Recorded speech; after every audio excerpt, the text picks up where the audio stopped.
दुर्गा मूर्ति के विसर्जन के दौरान उत्तर प्रदेश के बहराइच जिले में 13 अक्टूबर को जबरदस्त तनाव फैल गया। मूर्ति विसर्जन के दौरान हुई दो पक्षों की हिंसा में एक युवक की मौत के बाद ही यह जिला हिंसा की चपेट में आ गया। महसी तहसील के महाराजगंज बाजार में देवी दुर्गा की मूर्ति की विसर्जन जुलूस के दौरान गोलीबारी और पथराव हो गया, जिसमें एक 22 वर्षीय युवक राम गोपाल मिश्रा की मौत हो गई। युवक की मौत की खबर जिले में फैलते ही तनाव का माहौल पैदा हो गया और देखते ही देखते बवाल होने लगा। हर तरफ से हिंसा, तोड़फोड़ और आगजनी की तस्वीरें सामने आने लगी। 14 अक्टूबर की सुबह जब राम गोपाल का शव घर पहुंचा, तो उसके बाद कई घंटों तक गांव और कस्बों में तोड़फोड़, आगजनी और अराजकता का माहौल रहा। दूसरी तरफ सोशल मीडिया पर कई अकाउंट्स के जरिए वीडियो और भड़काऊ बातें भी प्रचारित की जाने लगी। इस वजह से पुलिस और प्रशासन एक तरफ हिंसा को काबू में रखने की कोशिश कर रही थी, तो दूसरी तरफ सोशल मीडिया पर वीडियो के जरिए फैलाए जा रहे अफवाहों को भी रोकने की कोशिश हो रही थी। इस वजह से कई अन्य शहरों में भी माहौल बिगड़ सकता था, इसलिए एहतियात के तौर पर प्रशासन को इंटरनेट सेवाएं बंद करनी पड़ी। मीडिया रिपोर्ट्स के मुताबिक बहराइच बवाल जांच में पुलिस को 13 अक्टूबर को सांप्रदायिक हिंसा भड़काने के बाद प्रदेश का माहौल बिगाड़ने की साजिश के कई अहम सुराग हाथ लगे हैं। पुलिस सांप्रदायिक हिंसा के अलावा वारदात से जुड़े हर पहलू की गहनता से जांच कर रही है, जिसमें सोशल मीडिया पर माहौल बिगाड़ने की साजिश भी शामिल है। मीडिया रिपोर्ट्स के मुताबिक पुलिस की प्रारंभिक जांच में यह बात सामने आई है कि जुलूस में डीजे पर पाकिस्तान के खिलाफ एक गाना बजाने का विरोध किया गया था।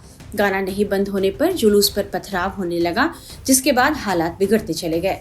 वहीं बहराइच बवाल मामले की जांच में यह सामने आया है कि राम गोपाल मिश्रा की हत्या का मुख्य आरोपी अब्दुल हमीद है।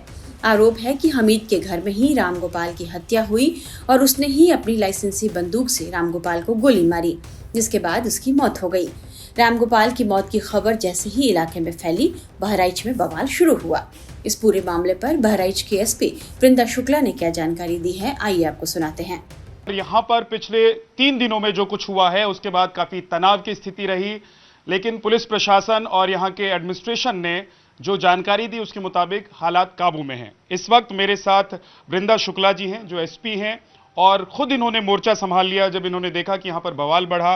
वृंदा शुक्ला जी को लगातार रिपोर्ट्स की जा रही हैं, चाहे वो सोशल मीडिया हो, चाहे वो अखबार हो, लगातार उनके बारे में लिखा जा रहा है क्योंकि वो बेहद तेज तरार ऑफिसर मानी जाती हैं और योगी जी की फेवरेट ऑफिसर्स में से एक हैं वृंदा शुक्ला जी। आज 10 साल के अपने करियर में एक ऐसा बवाल जिसको समेटना बहुत मुश्किल हो रहा था, उसको उन्होंने काबू में किया। हमारे साथ वृंदा शुक्ला हैं।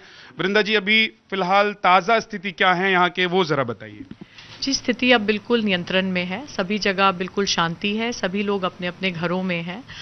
कल हुई डिस्टर्बेंस के बाद आज सभी जगह हमारे द्वारा व्यापक स्तर पे पुलिस बल की तैनाती की गई है और जितने भी कल प्रभावित गांव थे सभी जगह आज पुनः सुबह भी और शाम में भी डीएम मैडम और मेरे द्वारा सभी जगह भ्रमण किया गया है, लोगों से फीडबैक लिया गया है। कोई भी अभी तनाव की भी स्थिति नहीं है, एकदम सामान्य जीवन है और एवरीथिंग इज अंडर कंट्रोल। हम क्योंकि घूम रहे हैं, देख रहे हैं सड़कों पर पुलिस फोर्स बहुत ज्यादा है, तो इसका मतलब क्या ये समझें कि अभी भी कुछ लोग डरे हुए हैं या कुछ लोग डराने वाले हैं जिनको अभी आप लोगों को काबू करना है? नहीं, देखिए, जो डिप्लॉयमेंट है वो एहतियात के तौर पे किया गया है। एकदम कल एक सडन स्पर्ट ऑफ डिस्टर्बेंस हुआ है, तो इसीलिए हम इतनी जल्दी कोई चांसेस नहीं ले सकते। एहतियात के तौर पे 3 से 4 दिन हम वॉचफुल रहना चाहते हैं। वैसे अभी स्थिति बिल्कुल नियंत्रण में है and if all stage well we will withdraw the deployment.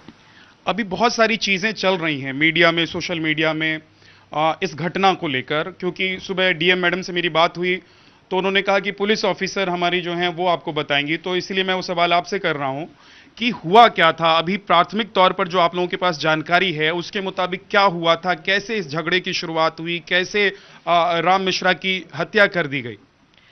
जी, अभी तक जो हमारे पास एविडेंसेस आए हैं मोस्टली वीडियो फुटेज के रूप में, उससे ये स्पष्ट हो गया है कि 13 तारीख को जब दुर्गा मूर्ति विसर्जन के लिए एक जुलूस जा रहा था, तो जब वो एक मस्जिद के सामने से गुजर रहे थे तो वहाँ पे म्यूज़िक बजाने को लेके कुछ विवाद हुआ और जिन लड़कों ने मुस्लिम पक्ष से आपत्ति व्यक्त की उस पर, उन्हीं के कारण ये कॉन्फ्रंटेशन सारा आपस में शुरू हुआ। सांप्रदायिक तनाव की स्थिति उत्पन्न हुई जो कि एक बहुत दुखद घटना में रिजल्ट हुई, जिसमें एक हिंदू लड़के की गोली मार के हत्या कर दी गई। दूसरी तरफ इस घटना के बाद इलाके के कई मुस्लिम परिवार अपना घर छोड़कर चले गए हैं।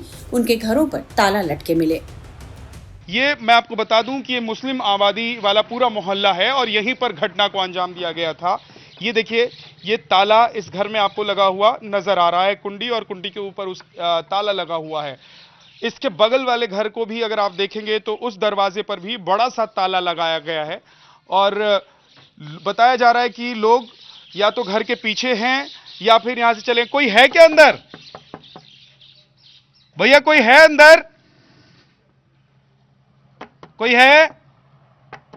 कोई नहीं है। और इसी मोहल्ले में मैं आपको आगे लेकर चलता हूं और जरा देखते हैं कि यहां पर और कितने ऐसे घर हैं जहां पर लोग ताला बंद करके चले गए हैं या फिर अपने घर से चले गए हैं।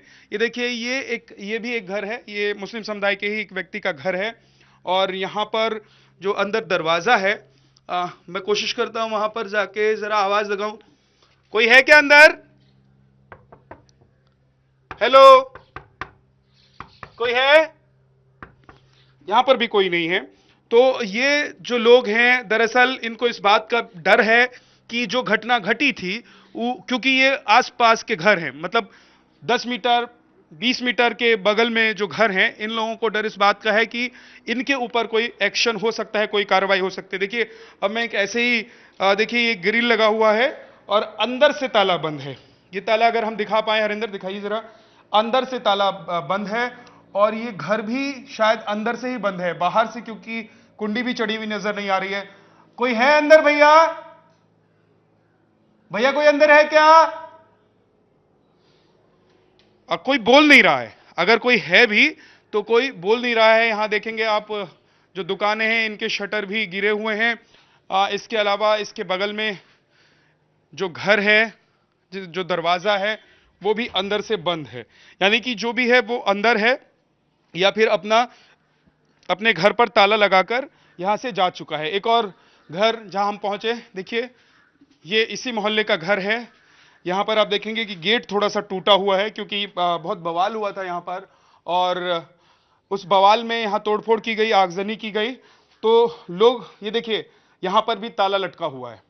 यानी कि इस घर में रहने वाले जो लोग हैं वो भी अपना घर फिलहाल छोड़कर भागे हुए हैं। ये भी मुस्लिम समुदाय के ही एक व्यक्ति का घर है।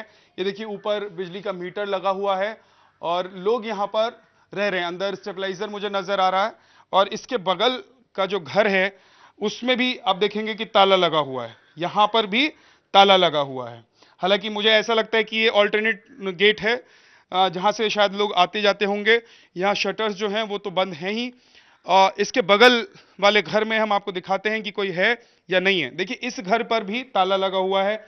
यहाँ इसको एक वायर से ग्रिल को बांधा हुआ है और अंदर ताला लगा हुआ है।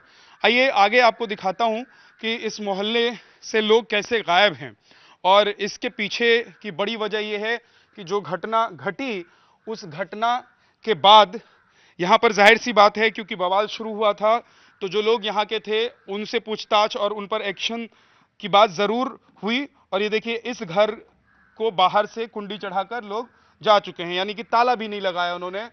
क्या कोई अंदर है क्या?